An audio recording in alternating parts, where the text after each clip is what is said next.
time.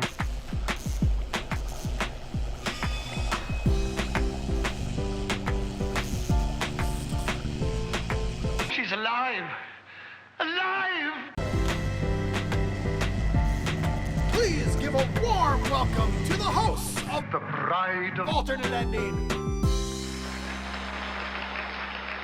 Hello, ghouls and goblins, and welcome back to Bride of Alternate Ending. I, as always, am your ghost, Brennan Klein. With me, also, as always, is your co-ghost, Tim Brayton. How are you doing today, Tim?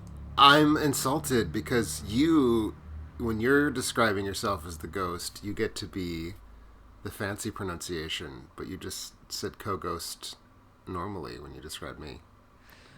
Yeah, I would say the only thing that's consistent about the way that I do this is that it's inconsistent, so... True, but in this particular case, you shafted me. That's true. And I also did not call myself co-ghost, so you have been demoted in this intro as well. It would so. also appear that way, yeah. Well, this is a bad morning. I feel like we're just off on the wrong possible foot. Well, I'm really sorry. I hope we can regain that by trawling through the world of Masters of Horror. Ah. Terrifying. The Showtime anthology series. Is it created by or just produced by Mick Garris? Let's look that up real quick. I don't know that it was created by Mick Garris in any particular sense, because I don't know if it had a creator per se. I think it was Mick Garris's idea. Wikipedia says it was created by Mick Garris, for what it's worth. Okay. But yes, for this month, we're going to be covering 2 different episodes of the anthology series Masters of Horror, in which all of the best horror directors, and by that we mean people who've directed more than one horror movie. That I don't even necessarily know is true. Oh, maybe. I think each of them. I think like looking at the list. I mean, Takashi Miike's directed a couple. He does kind of everything, but he's done a couple. I believe the odd man out might be John Landis, who I think had only directed An American Werewolf in London. Well, I mean... Oh, he also... He is a murderer, rather famously worked on Twilight Zone, the movie. Right. So he is, in a sense the truest master of horror. Maybe John McNaughton, who directed Henry Portrait of a Serial Killer. I don't know if he did anything else really horror-y. Okay. Anyway, irrelevant to the moment. But what we are here to talk about is one of the episodes. We put up 5 episodes on our Patreon for our listeners to vote for. And the one that they chose is Season 1, Episode 3, Dance of the Dead. It's adapted from the 1954 Richard Matheson short story of the same name, adapted by his son, and directed by Tobe Hooper, director of Texas Chainsaw Massacre and Poltergeist, and most famously, Jinn and Eaten Alive. Obviously. It could have gone a lot of directions with that. Could have gone the Mangler. I was considering it. Yeah. But yeah, this is one of the 2 episodes, 1 per season, that Tobe Hooper directed. And he, I think, is one of the most unambiguous examples of a proper master of horror that this show got in its stable. Yeah, for sure. Like, at the... They got some of these directors like on the waning days of their career. Like, we're also looking at Dario Argento in the mid 2000s on this show, which is not his peak, shall we say. Mm-hmm. But I think you and I both agree that the Texas Chainsaw Massacre is like unambiguously one of the masterworks of the genre. I know, definitely one of the more hot takes that you and I happen to agree on, even though it is famously not something most people say. Mm-hmm. Wait, it's not something they would say, or it is? Sorry, I missed that. I was being ironic. Okay, yeah. I mean, yeah, no, we're really breaking from the mold here by enjoying 1974's The Texas Chainsaw Massacre. Exactly. I mean, we're maybe breaking from the mold from insisting that he directed Poltergeist in any meaningful way, because people are annoying about that sometimes. But anyway, so he directed this episode. I was very curious to check this out because I love that Richard Matheson short story. it's in a collection that includes the I Am Legend novella. It's the one that I think you could get most prominently in bookstores today. It does not have the movie cover, but I think it was released around the same time that the movie came out, so you don't have to look at Will Smith's face on the cover of a book. Okay, well that's a nice thing. Yeah. So if you own I Am Legend and haven't read the stories in the back, this is one of them, and it's really, really good. As a matter of fact, I do own I Am Legend. I did buy it shortly before the release of the 2007 movie, and I have read some of the stories, though not this one. Well, I do recommend it. I actually just reread it after I watched the episode, so I'll bring some context if you desire it in a little bit. I desire that very much, because one of the things to me that was sort of most interesting was that I could see a lot of Matheson in the film, but it also felt like I saw a version of Hooper that I knew existed, but that I didn't realize still existed in the 21st century. So it felt like Matheson and Hooper coming together really just fueled Hooper in a way that I think was terribly interesting, and that's obviously something we'll dig into, but I would certainly love to know how much of this actually comes from the original. Yeah, no, I will for sure share that, but let's talk about what we're dealing with first. So this episode has a pretty interesting cast, like not necessarily A-listers with the exception of Robert Englund, who does show up to play an MC character. And I mean A-list in this, I guess A-list in the sense of who you get from Masters of Horror. If you are someone who is interested in watching Masters of Horror, Robert Englund is an A-list star to you. Yes, exactly. Because Robert Englund is a little bit like Danny Trejo. Like, he'd show up to the opening of an envelope if you paid him enough. But he's still an exciting presence. But also, very interestingly, we have one of the lead characters in this is played by Jonathan Tucker, who was a lead in the remake of Texas Chainsaw. So this is him and Tobe Hooper working together, which is wild. I thought about trying to do a bit where I got confused by pretending that they were both involved with the same Texas Chainsaw Massacre, but that seemed like it was going to be cumbersome and annoying. Yeah, and probably too depressing to even live in that headspace. I don't dislike the 2003 Texas Chainsaw Massacre. No. It's a reasonably solid movie, but it's not one of the masterworks of horror cinema. It's one of the masterworks of Platinum Dunes. It is maybe the single best film released by Platinum Dunes. I didn't mean to shoot us down a rabbit hole like that. I'm sorry. No, that is okay. That's a challenging thought experiment. I like the Friday the 13th remake to the degree I like the Texas Chainsaw remake, probably. But that's a story for another day. I was gonna say maybe we should do a Platinum Dunes episode. God, maybe we should. That'd be awful for us. That would kind of be interesting. Oh, maybe that's what we'll do for September, because we don't have a plan yet. Maybe we'll have to think about it. Okay. Anyway, I'm going to write that down, because we do love to torture ourselves. I'm sure we'll put The Hitcher on that poll, right? I have to imagine so. There aren't that many Platinum Dunes movies. No, there really aren't. Anyway, so we also have an actress who is... She exists. We also have Jessica Lowndes. She was on the reboot of 90210. She's kind of a Hallmark staple. If you want to watch her fall in love on Christmas, you have every opportunity to do so these days. So Dance of the Dead takes place in what is essentially kind of the same vibe as the original Mad Max. Like the sense that it's like... Yeah. It's not quite post-apocalypse, but it is a world on the cusp of an apocalypse. It's sort of intra-apocalypse. Yeah, like, I hesitate to use the word nuclear, but there are like the weapons of mass destruction that are being unleashed in World War III. It is kind of ongoing in the background. California has been written off; it's gone. Yeah, like the world still exists in a recognizable form. There is still infrastructure. There are still people who live in houses. People still go to restaurants. Yeah, there's a diner. There's old people that take strolls down the street. It's still the world, but it is very clearly going in the wrong direction. It will not turn around, and there is a pervasive sense of hopelessness. Yes, very, very much. And so very much the Mad Max 1 sort of world. Yes, absolutely. But instead of nuclear weaponry, it's kind of like this biological warfare. It's kind of like napalm, but it melts this. Well, not but. It's like napalm that's like a biological weapon that melts the skin off of you, sort of, is the sense that I get. Yes. Does that sound right? Yeah. That, I mean, whatever it is that is causing people's skin to melt off, that is certainly what is happening, is that their skin is melting off. Yes. But anyway, so that's kind of the situation that we have. We pick up with this young girl played by Jessica Lowndes. Well, she's a teenager. Her name is Peggy. She has an overbearing mother.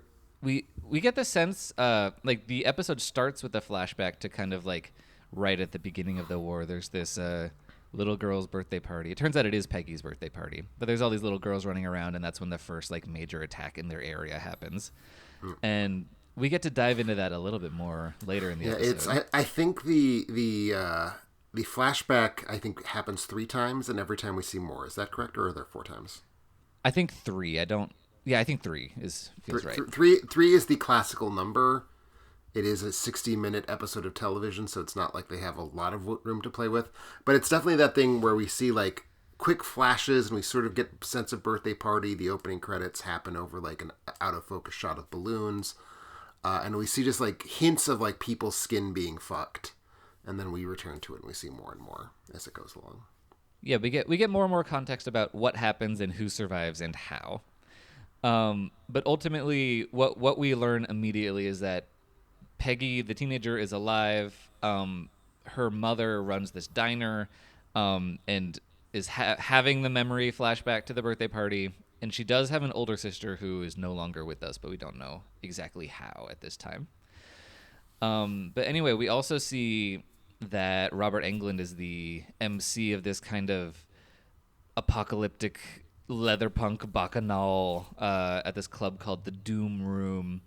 And he's getting people amped up for a performance, which we do not see yet, but which also happens 3 times that we get to see him do his ballyhoo, and it's only the 3rd time that it actually transitions into the thing that he's so very excited for us to see. Yeah, that's true. There is a lot of build up and kind of suspension of payoff in this, which is you gotta string us along. It's an hour. Exactly. But yeah, so that's going on, and there's also this kind of gang of crust punks who are like stealing blood from old people, and it's clear that in some way they're connected to the performance that is being put on by Robert Englund. He is employing them to acquire this blood for him. And one of the punks is just this completely irredeemable, kind of like a Clockwork Orange Droog kind of character. Mm-hmm. And the other one is Jonathan Tucker as Jack with, I believe, J-A-K, like Jack and Daxter. J-A-K is correct, yes. Mm-hmm. And he's this kind of like nihilistic crust punk guy too, but he's got a heart of gold and a tank top of tight. Yeah, I was gonna say, you can tell he is the one who will be redeemed by the love of a good woman, because he doesn't have facial blemishes and he's wearing sort of sexy mascara rather than like ugly streaks of war paint. Yeah, exactly. And his pecs are just popping out through his shirt, and you can see his heart of gold because his shirt is so tight. You can see his internal organs. Anyway, yeah. So he does this gang goes to the diner that Peggy works at. They do all kinds of post-apocalyptic gang things, which is just like screaming about how the world is ending and nothing matters, and just being really rude to the waitstaff, which I don't recommend, even in the apocalypse. No. Be nice to waitstaff. People in the service industry, honestly, who's going to deal with the apocalypse more? Like who's going to be more at the forefront of that than people in the service industry? So still tip your waiters. Yeah, just because money no longer means anything doesn't mean you can't tip your waiters. You can tip them with severed heads or whatever else. Whatever has become currency in this post-government world. Yeah, exactly. But anyway, Jonathan Tucker kind of walks up to her and he's like, "Oh, I'm sorry for my friends. They're bad and wrong. And that girl I'm with, she's gutter trash. Forget about her. Come out with me tonight. Experience the wild side." And she's like, "I don't know," but also she's very horny about it. Mm-hmm. Well, because he's the sexy bad boy. He is the sexy bad boy. And it is the case that the diner is owned by her mother, correct? Did I Yes, the diner is pick up owned that? by her mother. Okay, good. Just want to make sure. Yeah, and her mother does not want her to go out tonight. She's very overprotective. Again, presumably because of her dead older sister, but maybe not. But anyway, so she sneaks out in the middle of the night. She joins Jonathan Tucker and his friend and the friend's girlfriend, and they just, take off to the Doom Room at 100 miles per hour. And, the friend is driving the car, just shooting up all kinds of wild future drugs while at 100 miles per hour. She gets a little flashback to the party. I don't know. I'm getting a little too granular. So basically, that's okay. I think you've given us a ton to dig into, up to and including one of the things I wanted to say. Yeah. That driving fast and shooting up future drugs scene. Really well done. Like, it is so obvious that all that is happening is that they have a car on a stage and they've got like stagehands wiggling the car, and then they're running like blue lights behind it, but they're out of focus. It feels so chaotic and so just like ugly to look at. And it's doing this thing where, like, for reasons that are not entirely clear to me, there are like red and green lights reflecting off places where they shouldn't be able to reflect from. And the whole thing just feels messy and cheap and trashy in a way that really, it's a messy and cheap and trashy setting. And so the fact that this is a TV production where it's kind of really letting us see the seams, and like the Doom Room is obviously just like a boiler room that they brought some pieces of chain link fence from Home Depot into or something like that. Like, it's all very low rent. But that's part of what makes it feel so like crunchy and grungy in a really interesting way to me. So I loved that scene, that driving fast scene, just because it is so... It's unconvincing, and then it sort of doubles down on how unconvincing it is with this, like, well, fuck you, I'm just, whatever, a movie sort of thing. And I loved that energy. Oh yeah, and that's the thing, because it is. I mean, it's doing the Mad Max thing. It's doing that thing of like, we're taking all of these pieces of the world and kind of smashing them together in this way that doesn't quite make them fit, and it's not quite right because nothing is right, and we don't have resources. So it really was the right way to kind of bring a post-apocalypse about, or a mid-apocalypse in this kind of format. And the whole thing is just this kind of wonderful sensory overload, like the driving scene, but even really all of it. Like, it's, especially in that first third or so, it's just chucking stuff at us. Like, the first time we see the Doom Room and we see England's MC, we have no idea what's going on. He just kind of like shows up in the movie all of a sudden. We're in a new location. He's giving this like performance that seems to connect to absolutely nothing else that's going on. And it's just like gives us a blast of that, and then it moves back to the diner, and it's just this kind of, it's this little chaos machine for so much of its running time that I just found very, very fetching and enticing. Yeah. And that car sequence is a sequence where Peggy is truly caught up in that machine. Exactly. And there's this sense of she's being kind of irrevocably swept away into this thing that is not under her control at all.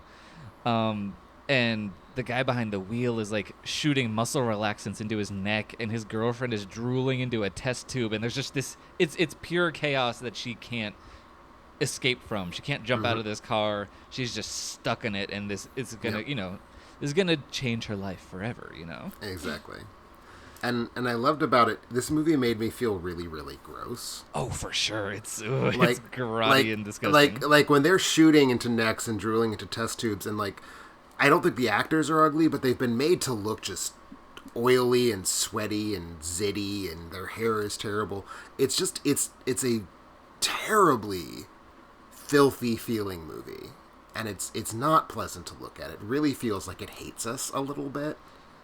It's great. It's great stuff. Oh yeah, and I think that's the Tobe Hooper of it all too, because Tobe Absolutely. Hooper, that it's tapping into that thing that he does in Texas Chainsaw and in the best of his movies, where it's this kind of like everything is amped up to 11. This kind of it has the subtlety of a cudgel, and it's gross, and it's just in your face. And even the the birthday party sequence before anything bad happens, there's just this kind of unmotivated amount of bubbles just floating through the air everywhere. There's bubbles and balloons. It's this like whirlwind of chaos that it turns what should be this sweet moment into this kind of overwhelming, buzzing, like hard to process thing. It does a really good job of suggesting like someone remembering traumatic 10-year-old memories in this kind of really sloppy way. Like it feels very successfully subjective as being like, this is a 7-year-old. Like a 7-year-old, 10-year-old memories of a 7-year-old's birthday. Yeah, exactly. No, and also another way of doing that within the budget level that just really works. Yeah. No, that's the thing. Like every inch of this screams that it's a low budget TV production, and it's better for being a low budget TV production because it's scrappy, and the scrappiness is something that Hooper is really just weaponizing, I think. Yeah, exactly. Like if this was a mid-budget feature, we'd probably get a lot in 2005. It would probably get a lot of like gross CGI crumbling buildings that look really bad. Yep. And this has that I clocked a single piece of CGI. It's not great, but it's not destructive. At one point, we see the skin melt blemish spread across someone's neck, and it doesn't quite match the practical makeup effect CGI blemishes already on that person's face, but it's pretty close. Yeah, it's not the worst, and it's at least uncanny enough, and we don't exactly know how this weapon works, so you can kind of be like, okay. And it only lasts for just such a short time. It's just long enough for us to register that it's happening. Yeah. But otherwise, yeah, everything feels like very tactile and practical and really gross. Again, when I said it felt like the grips went to Home Depot to buy some chain link fencing, that's a compliment. Like it's everything's real, everything's practical, everything is just kind of shoved together into a space, and then the actors are shoved into that space and just forced to cope with it. Mm-hmm. Very, very aggressive movie, very, very hostile to itself, to its audience. I will tip my hat. We're not that deep into the episode, but I feel like I just need to say this. Not that I'm a Tobe Hooper expert. I have not seen a lot of his late career stuff. I think this is the best Tobe Hooper thing I've seen post the 1980s. Yeah, me too. I'm in the same boat as you. Like I have not watched Gin or those later works. Like he did a Toolbox Murders remake, didn't he? He sure did. That. Yeah. But no, this feels right. Like this feels like the thing that he was doing. It's maybe, I would say, the reason I did not rate this higher on Letterboxd is the 2005-ness of it. Like there is another way that this is aggressive and in your face is it overuses this kind of like strobe flashing effect. But that to me it gets really tired really easily. But also, I have a photosensitivity, so that stuff irks me more because I'm just like, sure, calm down. Like the effect you're referring to, and I see it, and it definitely feels like a sort of early 2000s music video, like a heavy metal video or something. Like if this showed up in a Rob Zombie movie, I'd be like, oh, Rob. For it to show up here does feel a little bit nettlesome in that. So the thing you're describing is this kind of like we see 3 or 4 versions of the same piece of footage superimposed off by like 2 frames, so we're seeing like the whole image kind of overlap itself and shimmy and shake and not be quite matched up. And it's a cool disorienting effect. It gets used a lot here for scene transitions. It's a powerful thing to do, and the film is doing it indiscriminately. Right? Like it's just basically saying, hey, every single time we do anything, we're going to do this shaky shimmy, stroby, overlappy thingy. And it's like, and now we're in the diner. Shibba, shibba, shibba, shibba. And it's like, okay, just calm down. Like you don't always need to use it because when you always use this effect, you're not keeping your powder dry. So when we get to the places where it could actually really just like pound us in the face, it can't because it's gotten boring and a little nauseating, honestly. Yeah. So that's a big problem. Yeah, and that might be the one element too much of the muchness of this episode. Because otherwise, like, it is weaponizing muchness very well. Exactly.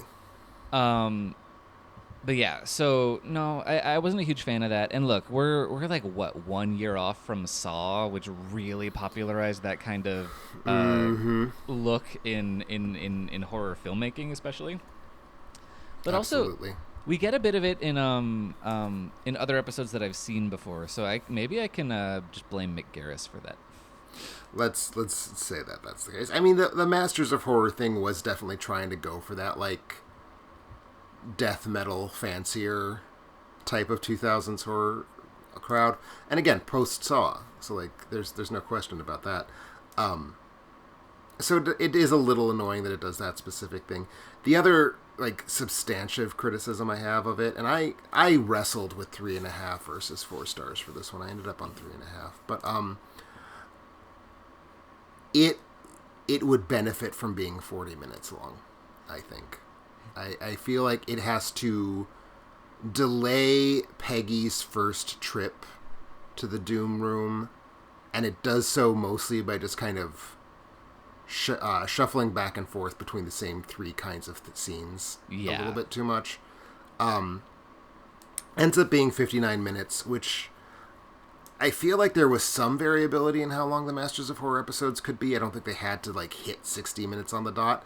So even being an episode in this anthology series, I feel like this could have shaved off another 5 or 7 minutes, but I think it would have really benefited from maybe not giving us quite so many sneak previews of what was going on in the Doom Room until we see it. Yeah, especially because that would help with the subjectivity of Peggy being introduced to it and going, holy shit. Also. But yeah, so should we talk about what's in the Doom Room? What's going on there? I mean, it gives the episode its title. So, yeah. Yes. That seems fair. Yeah, basically, during the, spoiler alert, during the germ warfare of World War III, they discovered that one of the, like, chemical, biological weapons that is being used has this weird effect of causing corpses to kind of stand up and jerk around as if they are dancing. And they have distilled this concoction into something they can inject into a corpse to make it dance for to the delight of a gathered, Mad Max punk Reaper the Genetic Opera kind of audience. Mm-hmm. And this is where actually so this isn't one of the reasons that I knocked it down from like 4 stars to 3.5 stars is that I do think the dance is a little too busy. Because we get people jabbing at the corpse with cattle prods. We get a lot of like flashing and screaming, and it's like it's very in your face of like, oh, look at this. And I think it would. I mean, this is where my love of the short story comes in, and I'll talk about that a little bit more. But that to me feels like something that should be eerie and kind of quiet, rather than that kind of like loud chainsaw buzzing, flashy, whatever. But yeah, that's what the show is. Okay, yeah, like, it didn't bother me, and now I'm curious if it would have if I knew this short story better, because it did sort of, to me, feel like part of what we're seeing is all of these nihilistic teen punks who are just kind of like sensation junkies, like they just need more and more and more stuff. Uh-huh. And so it fit that to me, that sense of like, well, these are just people who need flashing lights and noises because it's the only thing that like distracts them from how hellish every minute of their existence is. So I bought that. It also felt a little bit to me, it felt the Dance of the Dead specifically made it feel a little Land of the Dead ish to me. Oh, which I believe came out the same exact year, did it not? I think we're looking at 06 or 07. Wait, no, I think I'm totally wrong. Hold on. Yeah, 05. Yeah. Okay. So no real chance of cross inspiration there, but like that's another film that sort of has this like house grungy metal vibe to like what people do with the zombies once they've been sort of tameable. So to me, it just sort of felt like part of the charming mid-2000s-ness of it. You know what? I'm totally with you there, because I think there's an important distinction that this world has from the world of the short story, and I think that is encapsulated in the way that the dance is different, but I find it personally less interesting to watch. That's thoroughly legitimate. And And I think I will briefly kind of talk about what the vibe of the short story is now that we've kind of covered the basics of the story. There's a whole twist ending that we'll get to, which is not in the short at all. Yeah, so essentially a lot of the basic shape of the world and the way that things work and the characters is present in the short story. Except instead of being these kind of like gutter punk blood collectors, they're just college students. The 3 college students that are bringing Peggy out. Peggy is still this kind of virginal knife. And they're like these kind of more drunken, druggy, loudmouth, boorish kind of people. But they're all quote unquote normal college students. And it's basically where this is kind of like loud in your face, end of the world punk. The short story is more melancholic. It's kind of just about the ways that the youth in the waning days of the world kind of have to mine the past and there's nothing in the future or the present that is good in any way, so they have to look to the past for their entertainment. Like there is a long running kind of motif of like Jonathan Tucker's friend, that character. He has taken a class about like pre-war art and animation. He's obsessed with Popeye the Sailor Man and keeps quoting him and like singing songs about Popeye and stuff like that. And obviously this short story came out in 1954 and it's set in the 90s. So that's a slightly different kind of time period that we're dealing with. But so it's his obsession with Popeye is a big part of it, and then the idea of like the Dance of the Dead. It is this eerier kind of, no one's poking them with cattle prods. It's just the chemical weapon doing its work. But it's the idea of like literally we are strip mining the dead to glean any sort of enjoyment of this dying world that we're in. And Peggy experiencing this for the first time, and just like in the episode, she kind of becomes converted over to the lifestyle of this, because what the hell else is there? But it's also very sad. Yeah, no, that feels very Matheson-esque based on what I know of his writing, and feels in a way even like that's the difference between Matheson and Hooper. They're both, I would say, just terribly, profoundly cynical, caustic storytellers. Like they both are very committed to a world where absolutely everything is shitty and you're just not going to salvage this world. But for Matheson, that is something to engender sort of a philosophical reflection, and Hooper just turns it into like this nasty, vicious grind. And we saw that in Texas Chainsaw. We see that even in something like Eaten Alive, which is just this really sordid, sweaty human movie. So maybe that is sort of the difference in auteur, right? Like, yeah, for sure. Matheson wants melancholy. Hooper wants just to like put a boot in your face. Yeah, and whenever I think about the thing that Hooper does, I think about in that one of the early scenes of Texas Chainsaw when the group of kids is visiting the cemetery to check out her grandfather's grave or whatever it is they're doing.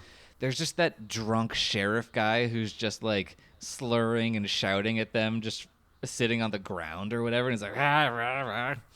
Yeah.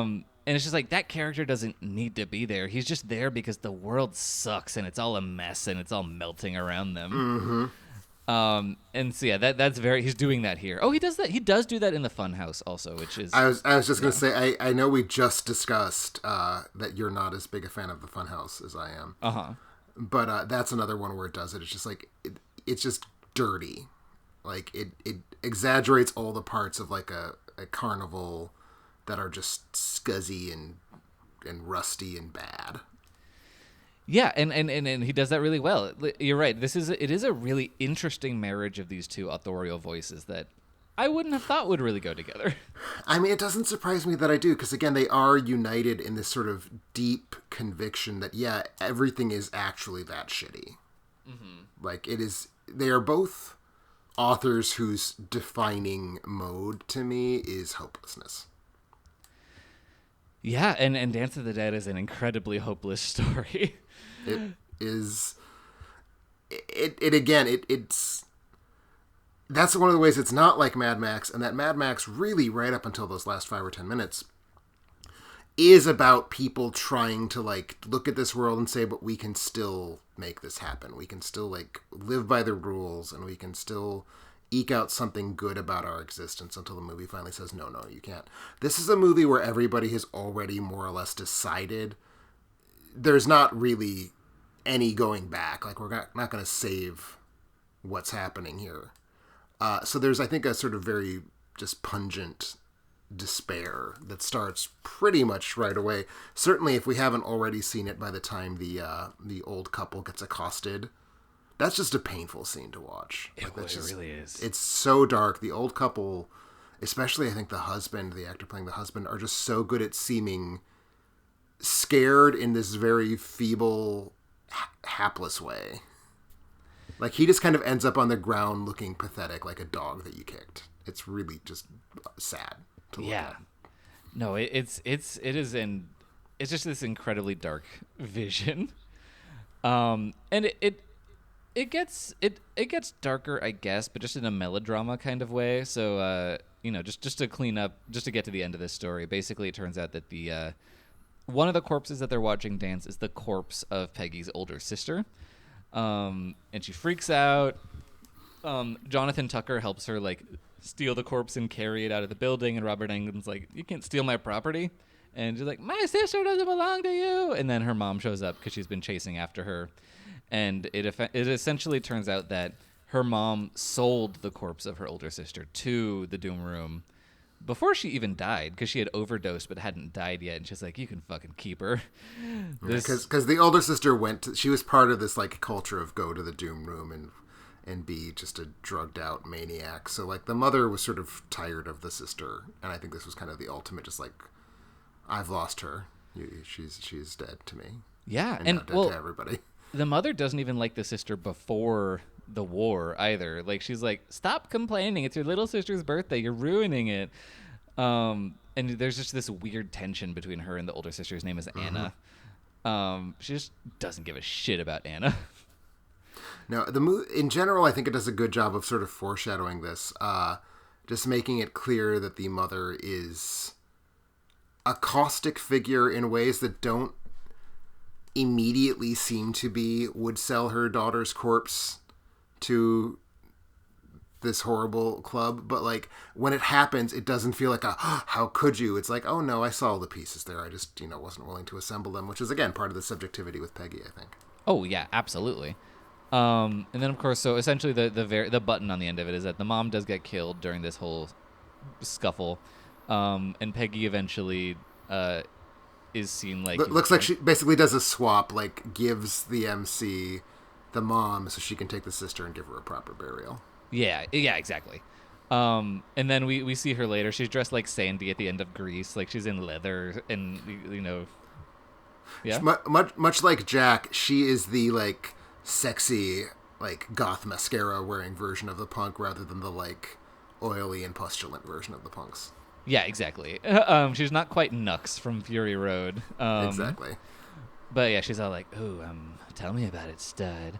And they're watching her dead mom dance on the stage, yes. Which is a pretty gnarly ending too. It's one of those endings that does not feel in any way shocking. It's almost more inevitable, but it's got that nice EC Comics sort of twisty morality vibe. Like it fit very nicely. I like seeing my anthology stories in that way. Yeah, absolutely, because they do have to end up being these kind of like simpler kind of parable type stories almost. Exactly. I don't think this is a parable per se, but they have more easily digestible emotional stakes, perhaps. Mm-hmm. Exactly.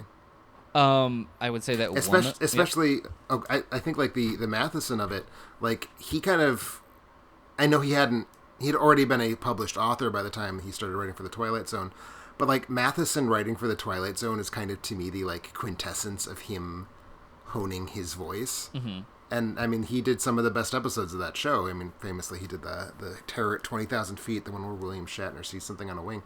So like that kind of like sick, twisty reversion right at the end is such a perfect fit for him, which surprises me when you say that his story did not have that twist, because the twist felt like one of the most Mathesonian elements in a way to me. Yeah, no, that's true. It does feel like a Twilight Zone episode, but the short story just doesn't play out that way. It's not interested in Peggy's family life. Like, you do get the sense that she does have an overprotective mom, but just in the sense of, like, don't go out drinking with boys, and she's rebelling against that. Sure. But the corpse that's dancing has nothing to do with Peggy. And there's actually, I don't know, maybe I'm reading a little too much into this, but so the corpse kind of is, like, juddering and gets too close and falls over and falls onto their table and falls onto her, and she passes out. And I do get the sense that she has become infected with something from the corpse, like whatever disease killed the person in the first place, she maybe has now. Okay. Maybe not like in a lethal way, but in a way that she is becoming like that crustier, nuxified version of herself is maybe an implication in the end that I don't know if I'm fully reading into that or not, but it's implied, I think. Okay. I mean, I haven't read the story, so I can't comment. Yeah. But I'm certainly curious to go do so now. Yeah, I highly recommend it. It's a short story. It's you can get through it pretty easily. But yeah, so I'd say that one of the other liabilities is that I don't really find Jessica Lowndes to be a particularly compelling screen presence. She's fine as like the innocent, naive girl, but when she has to play the trauma of her character, it does not come through for me. It does not land. I think that the filmmaking is compensating for a lot of that, but it certainly, acting is not necessarily this episode's strong suit, but I feel like to a certain extent it doesn't need to be. Yeah. Because I would also say the actress who plays the mom, who I don't have her name right in front of me, not really an actress. Like, she has not, that I could discover, had any sort of... she's a stage actress, apparently. Her name is Marilyn Norrie. Not giving a performance that I was terribly thrilled by. Yeah, no, that too. And you know, I don't know that anyone would call Jonathan Tucker one of the actors of our time. He's doing a completely serviceable performance here, though. Although, especially in the early 2000s, he kind of always sounded like his mouth was full of spit when he was talking. Robert Englund, I think, is having a lot of fun here, though. Englund is fantastic in this movie. Mm-hmm. Yeah, he is giving a legitimately great performance, I think. Yeah, he's basically doing the post-apocalyptic version of Joel Grey in Cabaret. Absolutely. Like, he has clearly dialed into that being what he wants. So it's this very, like, weird, mincing, sort of simultaneously queer but homophobic, like, blend. Which is just 2005 through and which through. is 2005, there you go. So there's just something, like, snaky and wonderfully off-putting, and I found every word he said to be kind of unpleasant and made me feel sick. And again, that's exactly what this is going for. And I mean, Englund's such a great presence. Like, there's a reason he is horror royalty. Oh, for sure. But I've seen him in things where he's having less fun. Like, I don't think he's having fun being an urban legend. No, I completely agree. But he's a pro. I mean, even in something like Urban Legend, he's not going to just sleepwalk his way through it. But here he is definitely, like, having a good time, understands what he's there for, understands that it is a vibe he is trying to help create rather than a reality he is trying to help establish. Yes. He's like, and he's doing this, like, kind of embodying that kind of overindulgent sensation-based. He's, like, clearly ill, coughing up blood all the time. Just, like, this kind of shambling, bombastic nightmare man. Yep. And he's Go ahead. Well, I was saying, he's at the center of one of the episode's gnarliest sequences, which is really, really bleak, where he injects a corpse with the thing and makes it give him a blowjob while he's like kind of backstage, and it is very evocative, I will say, of the thing that this episode is doing. That's part of the sordidness of it. We do see, like, nudity in a way that is just gratuitous and not even slightly erotic. Oh no, it's kind of wonderfully just tawdry. But the thing I was going to say is he does the thing that, like, punk MCs always do in movies, where they come out and they're like, "Hello, my shitheads, how are you looking?" Oh, to-" yeah. Like that's sort of like I'm insulting the audience because that's who we are. We're the kind of people who like being insulted and insulting others, and like it's a kind of a trope, obviously, and for all I know is true to real life punk clubs from like the 80s and whatnot. He makes it feel like it has a sharp edge to it. Like I get an actual sense of like hatred, like sort of radiating out of that, like, and that again fits in with the sense that I get this episode kind of hates us for watching it. Yeah, it's all one thing. It all fits together. Yeah, it's really nihilistic. But yeah, it has this kind of overarching aesthetic and tonal sensibility that for the most part it's really nailing. Yep. I will say one of the very 2005 elements is the idea that like people in this club are kind of gay, and that's part of what makes them scary. Like the first time we see the Doom Room, the camera pans past two dudes in leather vests who are just making out, and I was like, "Ooh, how daring!" But it was nice to see in 2005, so I accepted it. Sure. Regardless of how I was supposed to take it, I enjoyed watching those two dudes making out. But yeah, anyway, so is there anything else you feel like we haven't touched on yet? I mean, we haven't really touched on the birthday scene. Oh yeah. And I think we need to, because it's talk about nihilism. Oh God. Like kind of the signature image of the birthday scene. It's the only thing we see in all three flashbacks, I believe, is this like little tow-headed 6-year-old girl's face like peeling, Yeah. and cracking. Yeah, there's like just little girls with their flesh melting off in the middle of this like lawn party. It is a grim vision that definitely sets up very well the world that we're about to enter. And it's a great piece of foreshadowing for just how awful the mom is going to be, because the first response she has is to marshal her two children into the house, lock all the doors, and like scream at them not to let anybody else in the house. And we see this like other mother with her daughter like pounding at the door, and it feels zombie invasion-y because like she pushes her hand through the window the way that you see in like a Night of the Living Dead type movie. But it's just this like the minute that the apocalypse starts, that's always already kind of the frenzied, chaotic horror of bodies that we're seeing, and terribly unpleasant material. Obviously, you know, you've got little children's faces being covered in these like hideous gaping wounds and all, but also just the kind of like nihilistic brutality built into the only plot element we really see, which is the mother like forbidding her children from acknowledging that other people are suffering. Yeah. No, it has everything. There is not one pleasant thing about that scene. And like I mentioned before, it also has, before anything bad happens, it's got that like wild amount of bubbles and just like there's too much to keep your eye on.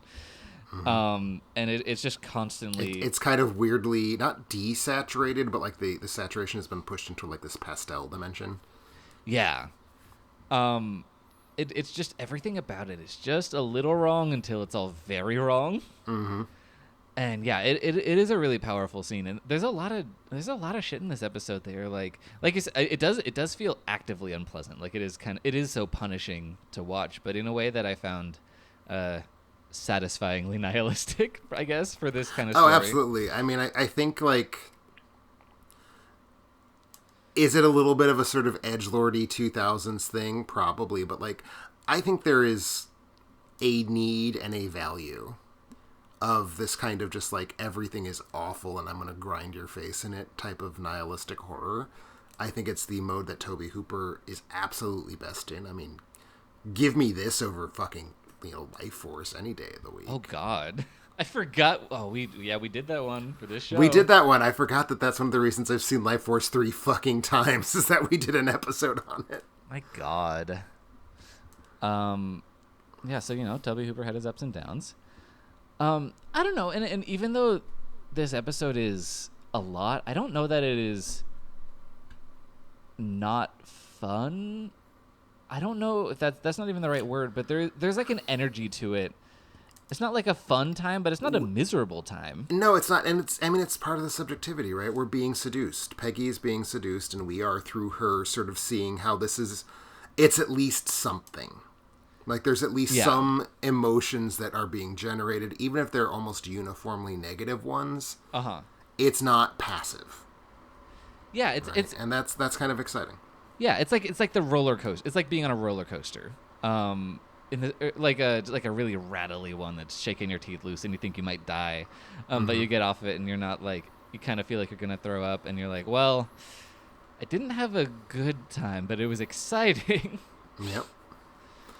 And it all feels very well conceived and well executed and very unified to me. Like, again, the fact that the story is about feeling the way that the movie makes me feel in a weird way.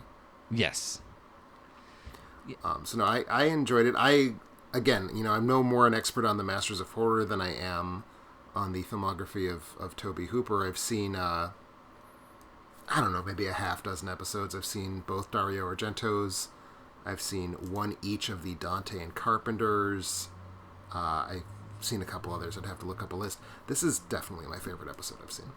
Ooh, that's good. I mean, it's good that that this one was chosen for us by the audience. I wasn't sure why. I don't know. I mean, I don't know if they've seen it or if that just the combination of a writer and director. I just gathered it was the Tobe Hooper of it.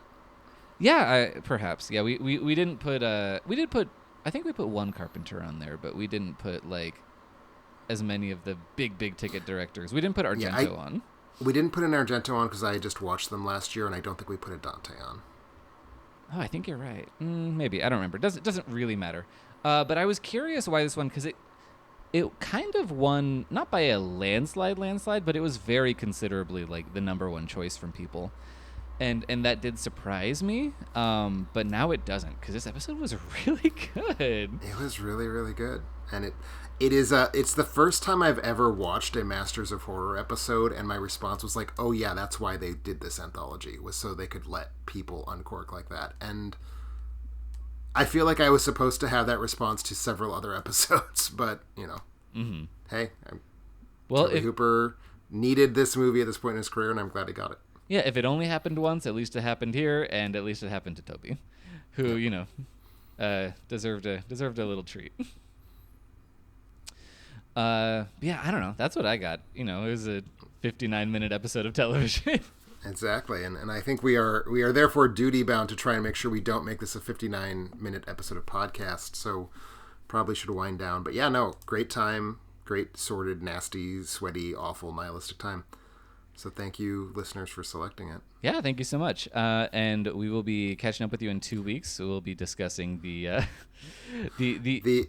I believe, just as clear-cut last place finishers, this was a clear-cut first place finisher. Yes, I did push for this one, and I'll explain why in the episode, but we will be discussing The Fair-Haired Child by birthed from the terrifying mind of William Malone. Talk about a master of horror. He is, however, as we'll discuss, I'm sure, someone who did make 2 horror movies. Exactly, that's why. So he's more of a master of horror than me. And sure, also that.